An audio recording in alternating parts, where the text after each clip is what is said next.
side by side is a core value of our club, and our fans are a massive part of that.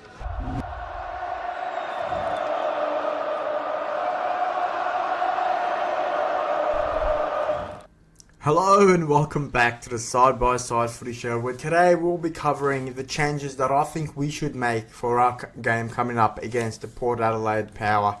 Now, there's a lot to kind of get into, a lot of things that, looking over the past weekend, what went right, what went wrong, and a lot went wrong. And obviously right now we're experimenting a lot in the side, and in terms of the forward structure and the back structure as well.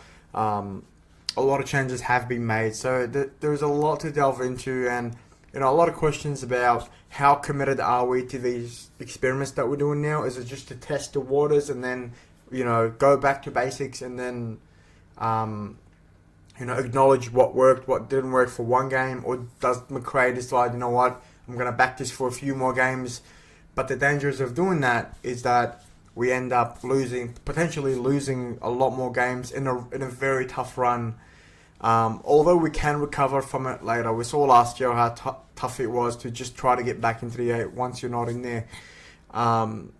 So a lot of questions, a lot of stuff to really kind of delve into, and I think I would like to get started with that back line. So for me personally, I'm not too sure whether or not it was a wise decision to play McInnes so early on.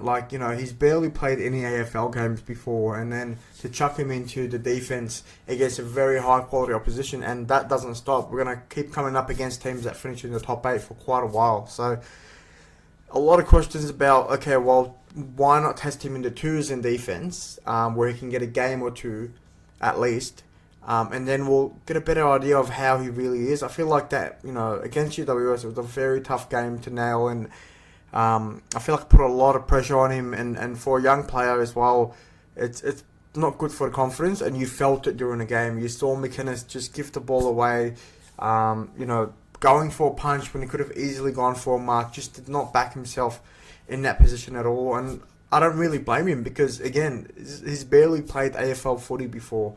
So, to put him into the defense, literally in the deep end, in a defense that has had a history of struggling in the last year or so, I'm not too sure about that. But having said that, it could go either way. I'm going to show you the team that I think the changes that we should be making in just a little bit.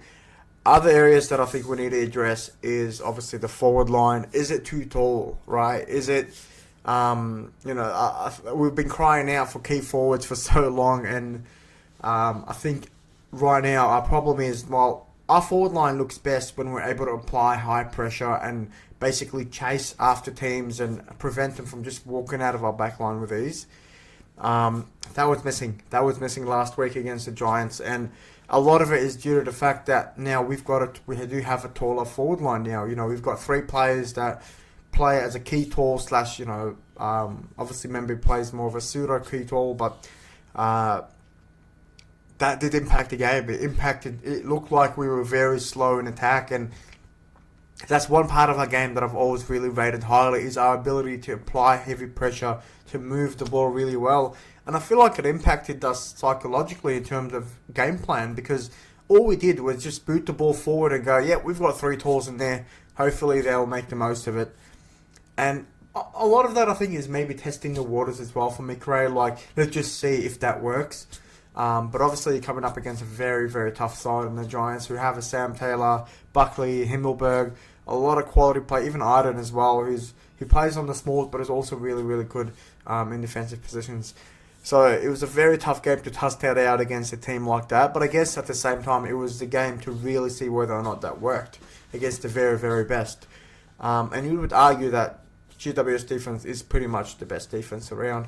But having said that, a lot of questions to get into, so let's just skip it forward now, and I'll show you the actual changes that I would make for the game against Port. Let's go.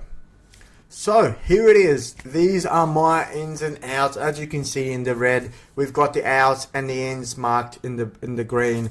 A couple of changes position wise and stuff like that, and I'll get into it. First of all, the outs.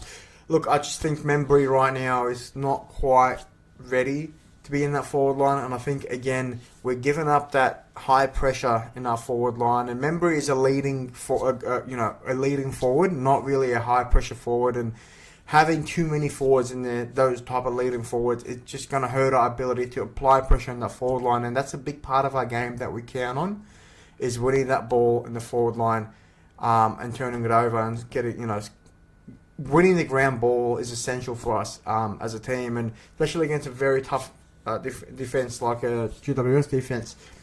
We just couldn't play that game, and I just think we have to make way. I do see him coming back into the team, but for me at the moment, I just don't think quite what we need. McInnes, unfortunately for me, even though it's one game, I highly doubt that McRae will take him out after just one game. But I just think right now we just got to stick with what we know. We've got a really tough run coming up. So I've brought in Frampton in for McInnes. Now, for me, Frampton plays the second key tall in the back line. So then you free up Jeremy Howe, who is an exceptional intercept marker, who's brilliant in a contest, always gives his best. I just think he's got the experience. Maybe he's not as quick as what he once was, but behind the ball, that doesn't matter. You can position yourself in certain ways to read the ball like a Murphy would in that back line. And I just think we looked our best last year when we had Darcy, Frampton and Jeremy Howe. Exactly those three. I just think they were the right mix of tools in that back line. And like I said, I just think we're really we're talking about needing a replacement for Murphy, and we've already got Jeremy Howe, who is pretty similar height to what Murphy is and everything. So yes, Frampton can be a bit hit or miss, but I feel like overall, when you have him in between Moore and Howe, he just performs better, and I just think he's definitely a good player in my opinion. A lot of people don't like him, and he can be a liability, but then again, so was McInnes in that game, and I just feel like right now we need to count on the experience that worked, rather than just trialling something new, especially for the run that we have. So if Frampton comes back in, obviously Dan Houston is back in the side, debuting in the side, sorry. So really happy to have him in, and I've got Josh Dacos as that, because of that, playing on the wing. Now, having said that, it doesn't mean that Dacos only plays on the wing. There's a reason why I've got Lipinski in the team and not as a sub or out, is because obviously there will be some points in the game where Dacos will be swapping around and playing in the back line along with Houston. But I just feel like the starting positions, simply Josh Dacos on the wing, simply because he's got speed. We were very lacking in speed. And doing these teams now, I really realised we've got so many tall players in that team, especially in that midfield. Ed Allen is 6'4", Ned Long is 6'4" as well. Lipinski even is 6'3", 6'1", Will Hoskin-Elliott, 6'3", Jack Crisp. So it's a very, very tall midfield that we've got. Obviously Pendles as well, 6'3", 6'4". Pyramid is like 6'1" or something. But it's a very tall midfield group, and you can kind of understand why teams are just walking it out of our midfield at times, especially from a defensive standpoint. But I think overall, I would put Dacos on the wing just to give us that extra bit of pace up and down the field. Having said that, like I said, I would trial him in the back line of halfback most of the game, really. But I just think there are certain moments in the games where we do need him on that wing role. And I think now that Houston is back in, we'll get that happening again. The only other big in that I brought in is Mason Cox. They're saying he is fit for this game. And look, for me, Darcy Cameron, I love Darcy Cameron. I rate him highly. He's one of the better ruckmans in the league. But I just think that in terms of head out to advantage, Cox offers us something very, very different to what Darcy Cameron does. He just has an ability to do a lot better in the ruck, I feel, especially in the centre clearances, and that's really essential because, if we're losing the centre clearances consistently, teams lock it into our defense and into their forward line, and we just put ourselves on the back foot almost every time. Whereas if we win it in the front half and then play a front half game in our forward line and try to lock it in, we're just going to be at a big advantage, and that's simply why I've got him in. In terms of playing forward, obviously rotation-wise, he'll get a go up forward and stuff like that. But I really think that if he's hopefully fit enough to play in the ruck, I'd want him to be playing the ruck for most of the game. At least 50-50 between him and Darcy Cameron. So that's it. Another out to talk about is Ned Long. Now, it's really close between taking out Ned Long or Edward Allen. Even Lipinski, I think, is probably on the chopping blocks a bit. In the end, I just went Ned Long simply because I feel like maybe he needs time to get into the season, whereas Ed Allen looked pretty good in patches. And like I said, the only reason I have Lipinski in the main team and not as a sub is simply because he can play on the wing and cover for Dacos on the wing. I'm still not too happy about him on the wing just because I don't think he's fast enough for the wing. I would like to see Ed play on the wing as well, but we do need that pace in the middle of the ground, which we are very, very lucky enough. Other than Nick Dacos, of course. And Perriman's pretty alright. But yeah, other changes I would possibly make to the team. Obviously, the forward line now looks a little bit less tall. More smaller players, agile players that can apply pressure. In terms of changes, I would make Pendles. Obviously, there's question marks about his defensive ability now. Coming up against really fast, young, agile midfielders. I would contemplate putting Pendles in the forward line. I would genuinely contemplate almost having play that Membry role at times. Just stick him in the forward line. The guy is 6'3", 6'4". He's a beast. And if there's one area of the ground, if he's playing as a pseudo key forward, I'd want him there. Ball use is going to be excellent in that half of the field. I would really love to see Pendles get a run in the forward line. Maybe rotating him out for a Bo McCreary. Put Bo in the middle. Obviously, get some more pace and someone that has a high pressure type of game to him.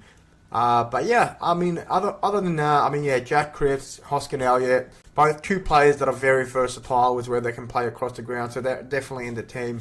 Maybe question marks about Hoskin Elliott just because of how tall the team is, but I just think he's a player that you can really play almost anywhere across the field. So you'd have to have him in. And yeah, Lipinski, like I said, can cover on the wing, can also play sort of a small kind of forward, even though he's pretty tall. But yeah, that's it. Obviously, whether or not any of these changes happen, whether or not McRae will continue to experiment, we've got our first game this week, this Saturday night. It's going to be a hot day. It's going to be a hot night. But let's hope the fans show up, pack out the MCG, get behind the team. We've got to start on a positive note. We've got to get the crowd behind the team and the club and really just, give it all, because this is it. This is round one, right? Round zero, whatever happened, but we have to move forward. We have to lock in. So yeah, these are the changes that I would make for the game against Port in round one. Like I said, whether or not any of these will happen, who knows? But personally, I just think this offers a more balanced sort of team. Getting that defense a bit more regular, getting more of the regular sort of players in the defense. And obviously up forward, just think we had too many tools, and maybe that's just particular to GWS, who have a lot of tools in their back line as well. So I think maybe it might depend on who we're coming up against. Obviously with Port, they do have a couple of tools, but not too many. So it might be something to think about whether or not a Membry might be useful in that kind of game. But for me personally, I just think stick to what we know. Little key changes here and there are fine, but when you're trying to change a lot of the team, often it just takes so long to get going. And right now, we just don't have that luxury. We've got tough games after tough games coming up, so we just got to play the closest thing we can get to winning us games consistently, just to get us through this patch. And then afterwards, when we get a more easier run after like round 8 or something like that, that's where you can kind of bring in these players. And then by then, McInnes might have trialed in defense in the twos, and then that way you can bring him in. He's more familiar to what to expect. Yes, it's not quite AFL level, but at least he's just familiar playing a few full games as a backman, because his only experience was the 2 preseason games and training. That's it. So, yeah, that's it. That's my changes for the round ahead. Well, that's it. Those are my key changes that I would make for the game against Port. Obviously, whether or not they will happen, probably not. I think McRae will likely back the same players in again just to test them out, but I just think, with the tough run that we had, I've said this over and over again, we just need to take the safe approach in a lot of ways and try to win as many games in this early run, because the more games we win now, the more we're going to reap the rewards at the end of the season, and that might mean a higher finish and more safety to actually make the 8 instead of worrying about it the whole season. But yeah, that's it from me. Thank you for watching. Side by side is forever. Bye. side by side is a core value of our club, and our fans are a massive part of that.